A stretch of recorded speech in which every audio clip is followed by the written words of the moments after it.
অষ্টাদশ শতাব্দীর শেষ দিকে আমেরিকায় স্বাধীনতা যুদ্ধ হচ্ছিল। তখন ব্রিটিশরা আমেরিকা শাসন করত।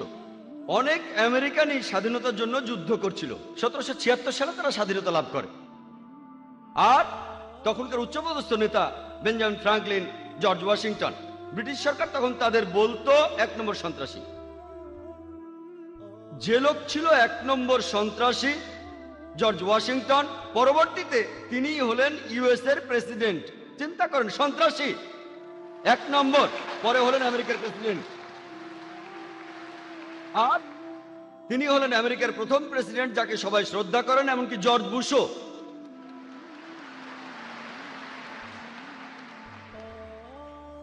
এই হচ্ছে মিডিয়া। 1 নম্বর সন্ত্রাসী, পরে হলো একটা দেশের প্রেসিডেন্ট, যে দেশ খুবই উন্নত, ইউএসএ। ইউএসএ হচ্ছে পৃথিবীর সবচেয়ে উন্নত একটা দেশ। আর সে দেশের প্রথম প্রেসিডেন্ট কে ছিলেন? একজন সন্ত্রাসী। এছাড়া বলতে পারি নেলসন ম্যান্ডেলার কথা। বর্তমান দক্ষিণ আফ্রিকার আগে দক্ষিণ আফ্রিকার ক্ষমতায় ছিল শ্বেতাঙ্গ বর্ণবাদী সরকার। নেলসন ম্যান্ডেলাকে এই শ্বেতাঙ্গ বর্ণবাদী সরকার আটকে রেখেছিল 25 বছর রোবেন আইল্যান্ডে, আর তাকে বলা হতো 1 নম্বর সন্ত্রাসী। পরবর্তীতে যখন দক্ষিণ আফ্রিকা বর্ণবাদী সরকারের হাত থেকে মুক্ত হলো, তখন দক্ষিণ আফ্রিকার প্রেসিডেন্ট হলেন ম্যান্ডেলা। এরপরে নেলসন ম্যান্ডেলা শান্তিতে নোবেল পুরস্কার পেলেন। আর তিনি নতুন কোনো কাজের জন্য এই শান্তি পুরস্কারটা পাননি। এমন না যে আগে তিনি সন্ত্রাসী ছিলেন, তারপর ভালো হয়ে গেছেন, একটা খারাপ লোক ভালো হয়ে গেল, এরকম না। সেই একই কাজ যেটার জন্য তাকে সন্ত্রাসী বলা হয়েছে, কয়েক বছর পরে সেটার জন্য তিনি শান্তিতে নোবেল পেলেন। এটা খুবই অদ্ভুত। একই কাজ, যে কারণে তিনি 25 বছর জেলখানায় ছিলেন, তাকে সন্ত্রাসী বলা হতো, সেই কাজের জন্যই তিনি শান্তিতে নোবেল পুরস্কার পেয়েছেন। আর ঠিক এইভাবেই মিডিয়া বদলে দেয়, দিনকে রাত বানায়, কালোকে সাদা বানায়, হিরোকে ভিলেন বানায়, আর ভিলেনকে বানায় হিরো। এক কথায়, যার হাতে ক্ষমতা থাকে সে তখন যা বলে সেই কথাটাই সত্যি হয়ে যায়। আমরা জানি যে হিটলার যখন ইউরোপে আক্রমণ করেছিল, অনেক দেশ বাধা দিয়েছে, এমনকি ফ্রান্সও বাধা দিয়েছিল। সেই ফরাসি লোকদের তখন জার্মান সৈন্যরা বলতো সন্ত্রাসী। আর এইভাবেই মিডিয়া খবর তুলে ধরে। দুর্ভাগ্যজনকভাবে মুসলিমরা, দুর্ভাগ্যজনকভাবে আমরা অনেক পেছনে পড়ে আছি। আমাদের জানতে হবে কিভাবে টেবিলটা উল্টে দেয়া যায়।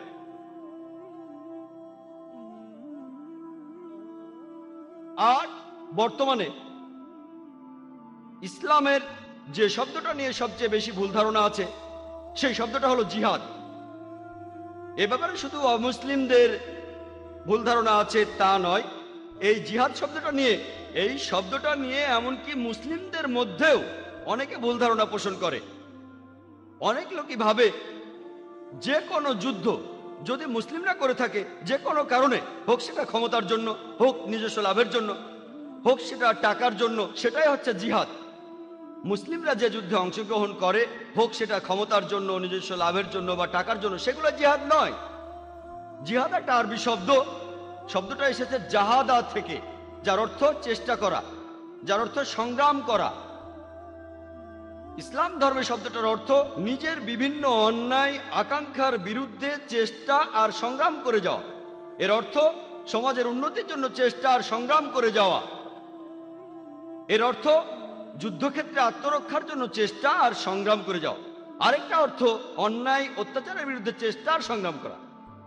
জিহাদ শব্দের অর্থ চেষ্টা আর সংগ্রাম করা। যদি কোনো ছাত্র পরীক্ষায় পাশ করার জন্য চেষ্টা আর সংগ্রাম করে যায়, তার অর্থ সে জিহাদ করছে। তাহলে জিহাদের অর্থ চেষ্টা আর সংগ্রাম করা। অনেক অমুসলিম আছেন, তারা জিহাদের অনুবাদ করেন, বাংলায় বলেন পবিত্র যুদ্ধ। দুর্ভাগ্যজনকভাবে অনেক তথাকথিত মুসলিম বিশেষজ্ঞ এমনকি তারাও বলে থাকেন জিহাদ হলো পবিত্র যুদ্ধ। পবিত্র যুদ্ধের আরবি, যদি আপনি পবিত্র যুদ্ধ শব্দটার আরবি করেন, সেটা হারবুম মুকাদ্দাসা। এই হারবুম মুকাদ্দাসা শব্দটা পবিত্র কোরআনের কোথাও উল্লেখ করা নেই। এই শব্দটা নবীজি সাল্লাল্লাহু আলাইহি সাল্লামের কোন সহিহ হাদিসে উল্লেখ করা হয়নি। এই পবিত্র যুদ্ধ শব্দটা প্রথম ব্যবহার করা হয়েছিল ক্রুসেডারদের বোঝাতে, যখন এই ক্রুসেডাররা খ্রিস্টান ধর্মের নামে হাজারো নিরীহ মানুষ হত্যা করত, তখন তারাই এর নাম দিয়েছিল পবিত্র যুদ্ধ। এখন এই শব্দটা ব্যবহার করছে মুসলিমদের উদ্দেশ্যে। তাহলে এই হলো মিডিয়া। প্রথমে তারা মৌলবাদী বলে বোঝাতো খ্রিস্টানদের, এখন বলে মুসলিমদের। পবিত্র যুদ্ধ বোঝানো হতো খ্রিস্টানদের ক্রুসেডকে, এখন বোঝায় মুসলিমদের যে জিহাদ মানে পবিত্র যুদ্ধ। জিহাদ শব্দের অর্থ চেষ্টা আর সংগ্রাম করা। প্রত্যেক মুসলিমেরই দায়ী হওয়া উচিত। আমাদের নবীজি বলেছেন, সহিহ বুখারীতে উল্লেখ করা হয়েছে, বাল্লিগু আন্নী ওয়ালাউ আয়া, প্রচার করো যদি একটি মাত্র আয়াত জানো। হয়তো বলবেন না, আমি যেদিন শেখ আহমেদ দিদাতের মতো হব সেদিনই দাওয়া শুরু করব, সে সময় আপনার কখনো আসবে না।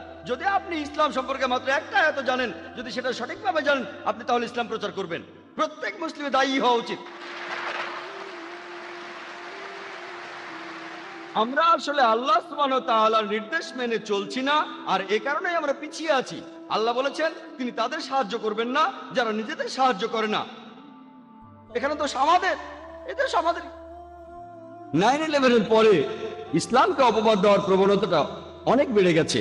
আমি 2 বছর আগে আমেরিকাতে গিয়েছিলাম, 2003 সালের অক্টোবর মাসে লস অ্যাঞ্জেলেসে গিয়েছিলাম। আর আমি রেডি ছিলাম, পরেছি কোট, দাড়ি, মাথায় টুপি, রেডি ছিলাম যে আমাকে প্রশ্ন করা হবেই। দাড়িকে সবসময় রেডি থাকতে হয়। আমি যখন ইমিগ্রেশনে গেলাম, ও দাড়ি টুপি, আপনি এনকোয়ারিতে যান। আমি রেডি ছিলাম। তারা বলল, আপনি কেন এসেছেন? বললাম একটা পুরস্কার নিতে। পুরস্কার কিসের জন্য? বললাম মানবতার জন্য পুরস্কার। লস অ্যাঞ্জেলেসে একটা সংস্থা ছিল আমেরিকায়, তারা আমাকে পুরস্কারটা দেবে। কেন, আপনি কি করেছেন? আমি বললাম, আমি সত্যকে ছড়িয়ে দেই। আপনাদের যিশু নিজেই বলেছেন, সত্যকে খুঁজে বেড়াও আর সত্যই তোমাকে মুক্ত করবে। আমিও এভাবে সত্যকে ছড়িয়ে দেই। আমি মিথ্যে বলিনি, আমি একজন দায়ী। আমি দ্বীনুল হককে ছড়িয়ে দেই, এটাই সত্যের ধর্ম। তারপর তারা আমাকে বিভিন্ন রকম প্রশ্ন করতে লাগলো। কাস্টমসে যাওয়ার পর আমার ব্যাগ খুললো, সেখানে আমার ভিডিও ক্যাসেট দেখলো, জিহাদ অ্যান্ড টেররিজম।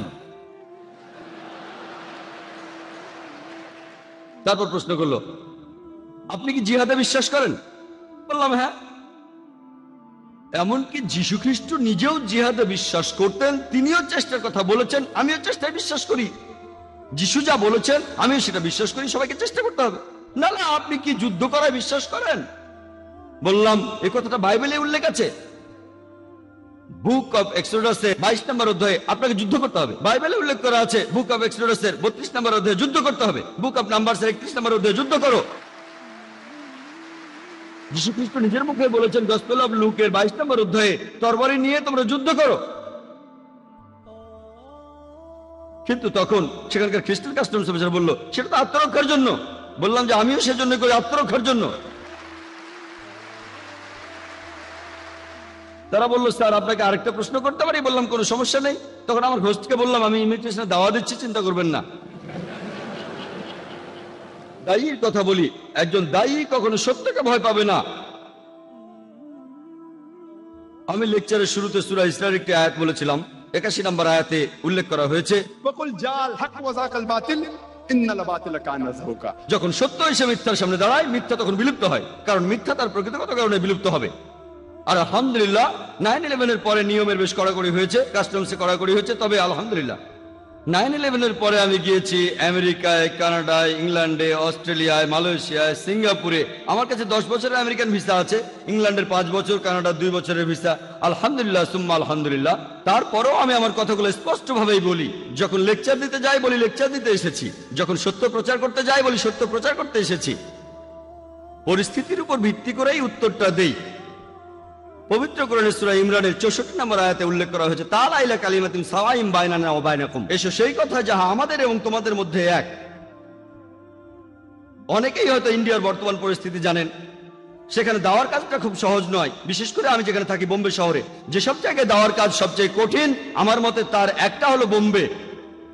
তবে রাখে আল্লাহ আমাকে, বোম্বেতেও আমি লেকচার দিয়েছি, বেদের উপরে দিয়েছি, ভগবদ গীতার উদ্ধৃতি দিয়েছি, উপনিষদের উদ্ধৃতি দিয়েছি। তবে সেখানে বলার ধরনটা অন্যরকম। এমন অনেক ইন্ডিয়ান আছেন যারা বলে যে মুসলিমরা তারা সন্ত্রাসী। এই কোরআন আপনাদের বলে যে যুদ্ধ করো, এটা তাহলে কোন ধরনের ধর্মগ্রন্থ? আমি বললাম, আপনারা কি মহাভারত পড়েছেন? মহাভারত হিন্দুদের পবিত্র ধর্মগ্রন্থগুলোর মধ্যে একটা। যদি বলেন যুদ্ধের কথা বলাটা খুবই খারাপ কাজ, আপনাদের মহাভারতে পবিত্র কোরআনের চাইতে অনেক বেশি যুদ্ধের কথা বলা হয়েছে। হিন্দুরা বলবে যে না না, এই যুদ্ধটা আসলে ছিল সত্যের সাথে মিথ্যের যুদ্ধ, হক আর বাতিল। আমি বলি কোরআনে একই যুদ্ধের কথা বলা হয়েছে। ও, তাহলে কোরআন নিয়ে কোনো সমস্যা নেই। হিন্দুদের যে ধর্মগ্রন্থটা সবচেয়ে বেশি পড়া হয় সেটা ভগবদ গীতা। এই ভগবদ গীতায় অর্জুনকে উপদেশ দিচ্ছে কৃষ্ণ, হিন্দুদের মহান ঈশ্বর অর্জুনকে। ভগবদ গীতায় উল্লেখ করা হয়েছে 1 নম্বর অধ্যায়ের 43 থেকে 46 নম্বর অনুচ্ছেদে যে অর্জুন যুদ্ধক্ষেত্রে তার অস্ত্র মাটিতে রেখে বলল, আমি এখানে বরং নিরস্ত্র অবস্থায় মারা যাব, কিন্তু আত্মীয়দের সাথে যুদ্ধ করব না। মহাভারতে আত্মীয়দের মধ্যে একটা যুদ্ধ ঘটনা আছে, পাণ্ডবদের 5 ভাইয়ের সাথে কৌরবদের 100 ভাইয়ের মধ্যে যুদ্ধ। আর ভগবদ গীতা মহাভারতের একটা অংশ, 25টি অধ্যায়। কৃষ্ণ তখন অর্জুনকে বললেন, ভগবদ গীতার প্রথম অধ্যায় 43 থেকে 46 অনুচ্ছেদে, অর্জুন নিরস্ত্র অবস্থায় মরতে চায় কিন্তু আত্মীয়দের সাথে যুদ্ধ করবে না। এর মাত্র কয়েকটা অনুচ্ছেদ পরেই 2 নম্বর অধ্যায়ের 2 অনুচ্ছেদে শ্রীকৃষ্ণ বলছেন, হে অর্জুন, তোমার মনে এমন চিন্তা কিভাবে এলো? কিভাবে তুমি এতটা শক্তিহীন হলে? মহান ঈশ্বর শ্রীকৃষ্ণ তিনি অর্জুনকে বলছেন শক্তিহীন। তুমি তো স্বর্গে প্রবেশ করতে পারবে না। আর পুরো ভগবদ গীতাতেই সর্বশক্তিমান ঈশ্বর অর্জুনকে উপদেশ দিচ্ছেন যে তোমার আত্মীয়দের সাথে তোমাকে যুদ্ধ করতে হবে। এরপর আরো আছে ভগবদ গীতা 2 নম্বর অধ্যায়ের 31 থেকে 33 অনুচ্ছেদে, হে অর্জুন, তুমি একজন ক্ষত্রিয়, ধর্মের পক্ষ নিয়ে যুদ্ধ করা সেটা হচ্ছে তোমার দায়িত্ব। যদি যুদ্ধ না করো তাহলে পাপ হবে, যদি যুদ্ধ করো তাহলে তুমি স্বর্গে প্রবেশ করতে পারবে। আর সেই ক্ষত্রিয়রাই ভাগ্যবান যারা যুদ্ধ করার সুযোগ পায়। চিন্তা করেন, যদি আমি হিন্দুদের বলি আপনাদের ঈশ্বর শ্রীকৃষ্ণ অর্জুনকে জোর করেছেন তার আত্মীয়দের হত্যা করতে, এটা ঠিক হবে না।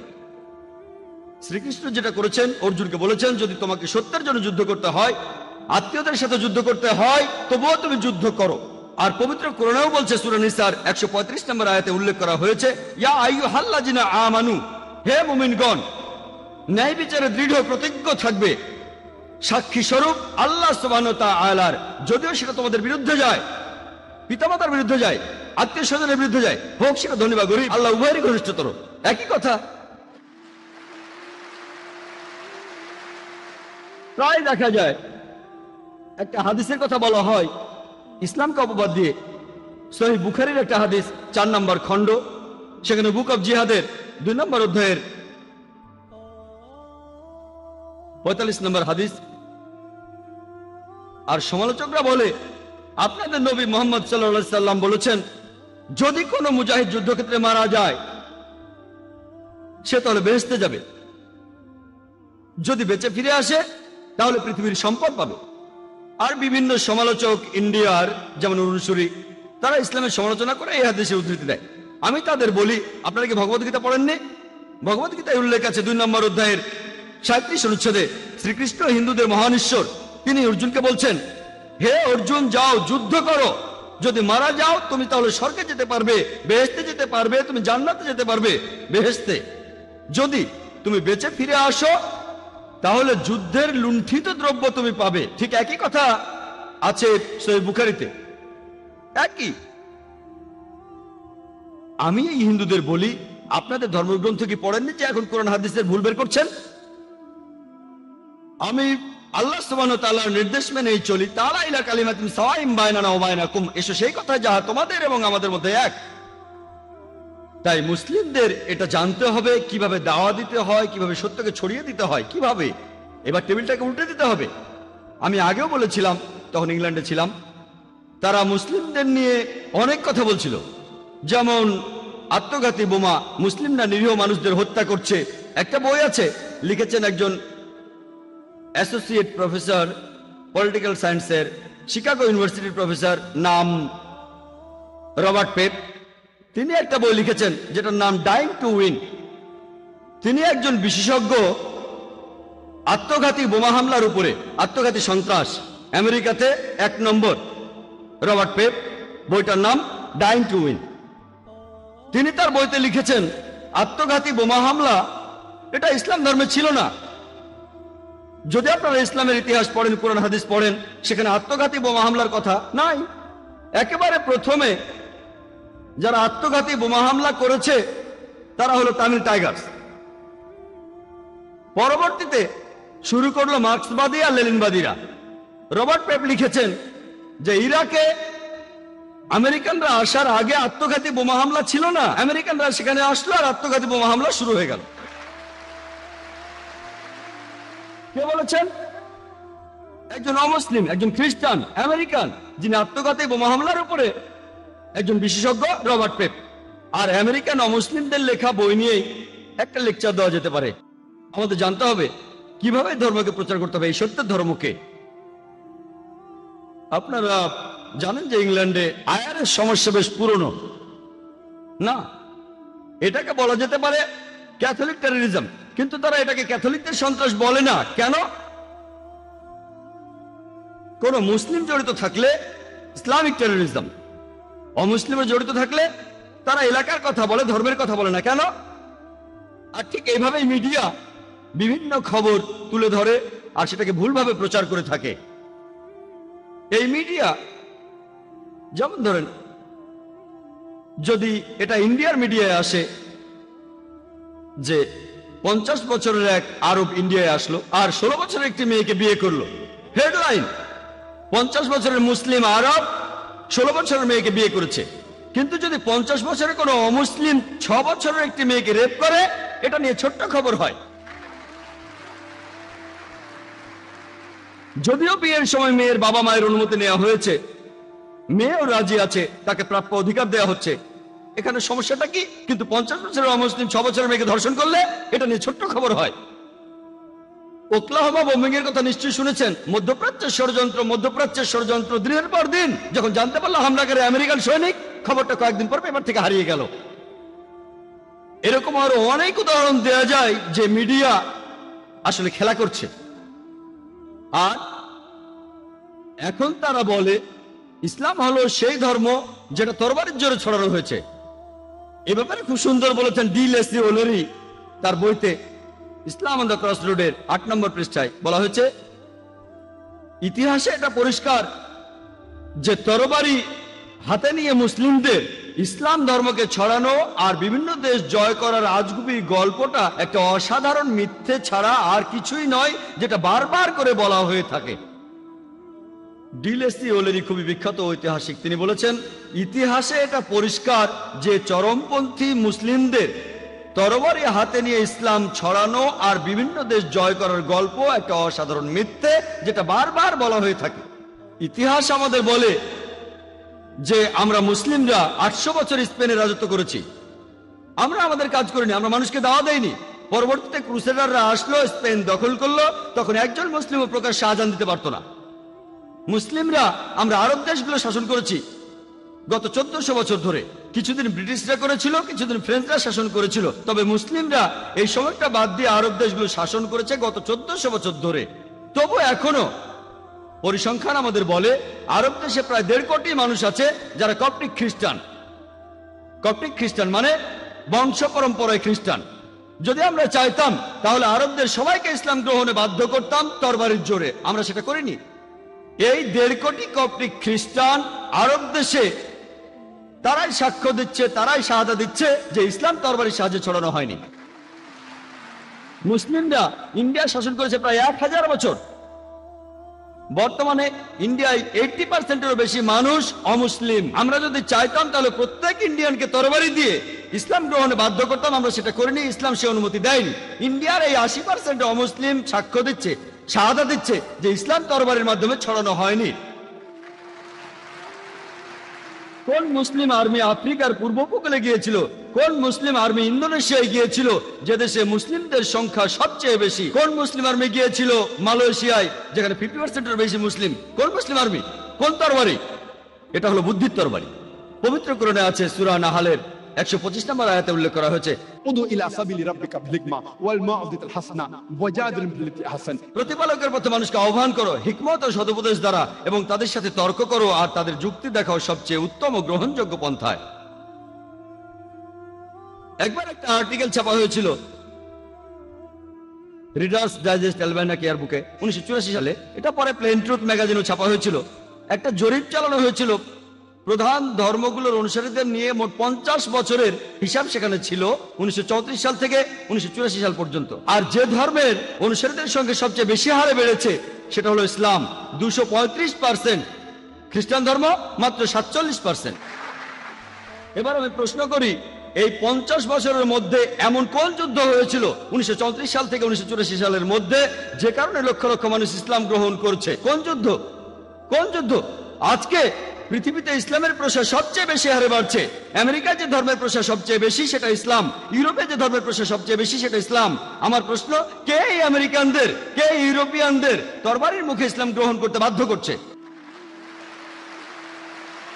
9/11 আগে ইসলামের নামে মিডিয়া যে অপবাদ দিত সেটা হলো ইসলাম ধর্ম নারীদের কোনো অধিকার দেয় না। আপনারা জানেন যেসব মানুষ ইসলাম গ্রহণ করে, আমেরিকা আর ইউরোপের মানুষ সহ যেসব অমুসলিম ইসলাম গ্রহণ করে, তাদের 2/3 নারী। যদি ইসলাম নারীদের অসম্মান করে, তাহলে কেন এই আমেরিকান মহিলারা, কেন এই ইউরোপিয়ান মহিলারা ইসলাম গ্রহণ করছে? কেন? মিডিয়া বলছে ইসলাম নাকি নারীদের ছোট করে, তাহলে কেন এই আমেরিকান ইউরোপিয়ান মহিলারা ইসলাম গ্রহণ করছে? কারণ ইসলাম মানুষের বিভিন্ন সমস্যার সমাধান দিতে পারে, বিশেষ করে নারীদের জন্য। তারা ইসলামের নিরাপত্তা খুঁজে পায়। ইয়োহান রেডলির নাম শুনেছেন? তিনি গিয়েছিলেন আফগানিস্তানে স্পাইং করতে তালেবানদের উপরে। সেখানে ধরা পড়ে 7 দিন ছিলেন। যখন ফিরে এলেন তিনি তাদের উপর মুগ্ধ। এখানে সময় কম তাই বিস্তারিত বলছি না, অনেকে হয়তো জানেন। তিনি কোরআন পড়ার পরে ইসলাম গ্রহণ করেছেন।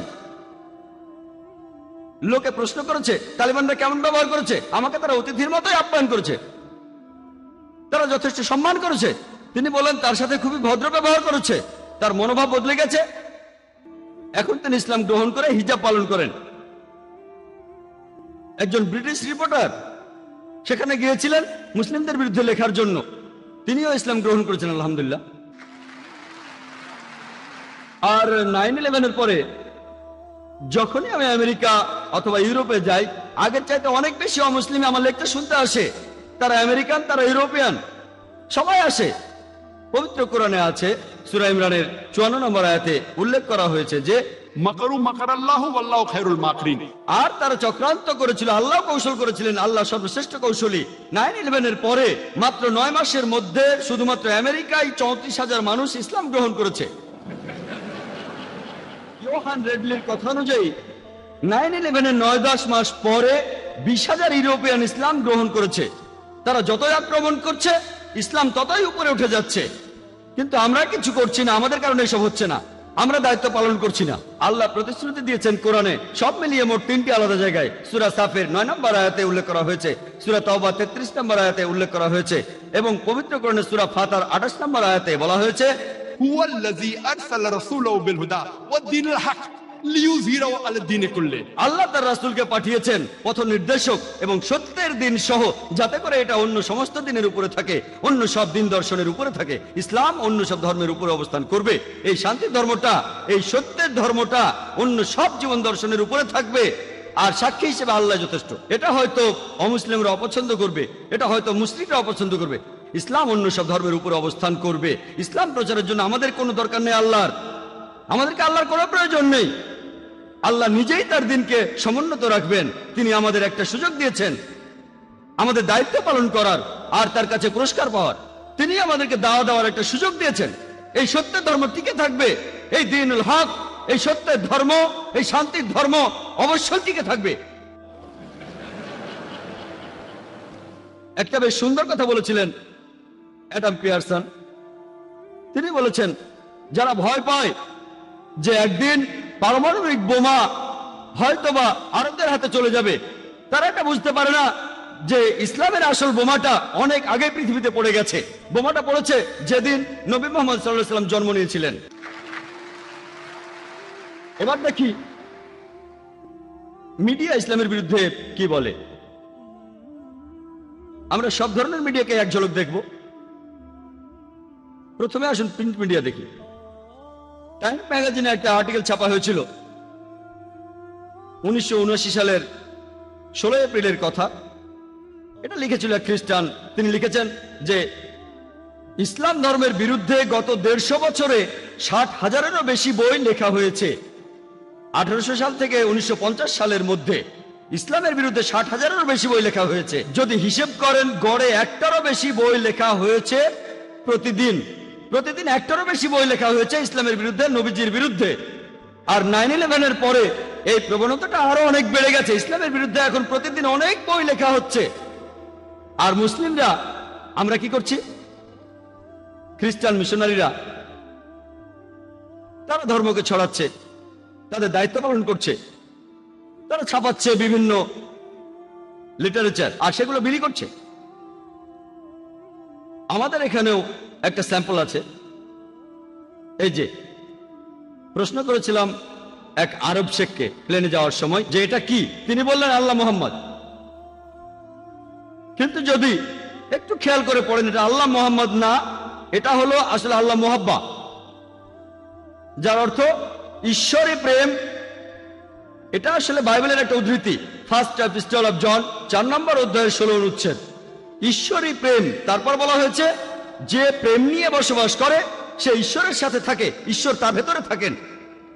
বাইবেলের একটা অনুচ্ছেদ। এটা যদি মুসলিমদের দেই, বেশিরভাগ মুসলিম কি করবে? চুমু দিয়ে পকেটে রেখে দেবে। যখনই তারা আরবি দেখে আল্লাহর কালাম পকেটে চলে যায়। ইন্ডিয়া, পাকিস্তান বা অন্যান্য অনারব দেশের মুসলিমরা যদি আরবিতে লেখা কিছু দেখে তখন সেটাকে চুমু খেয়ে পকেটে রেখে দেয়, যেন সেটা আল্লাহর কালাম, আসলে ঘরের ভিতরে সাপ। এমন অনেক পোস্টার আছে, এখানে সবগুলোর ব্যাপারে বলছি না। যখন তারা পড়ে ও রাব্বানা, যখন রাব্বানা শব্দটা দেখলেন তারপরে থাকবে আতিনা ফিদ দুনিয়া হাসানা, তাও আমরা অভ্যস্ত। এটা কিন্তু রাব্বানা নয়, এটা আব্বানা, এটা পিতা যিনি স্বর্গে থাকেন, তার রাজ্য পৃথিবীতে প্রতিষ্ঠিত হবে। এটা বাইবেলের একটা অনুচ্ছেদ।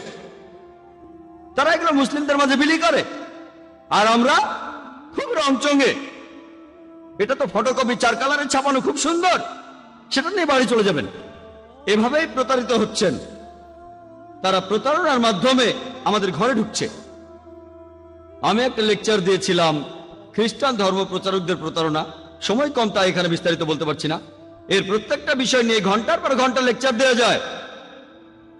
আর আমি যেহেতু এমন অনেক খ্রিস্টান প্রতিষ্ঠানের সাবস্ক্রাইবার, আমি খুব সুন্দর ক্যালেন্ডার পাই।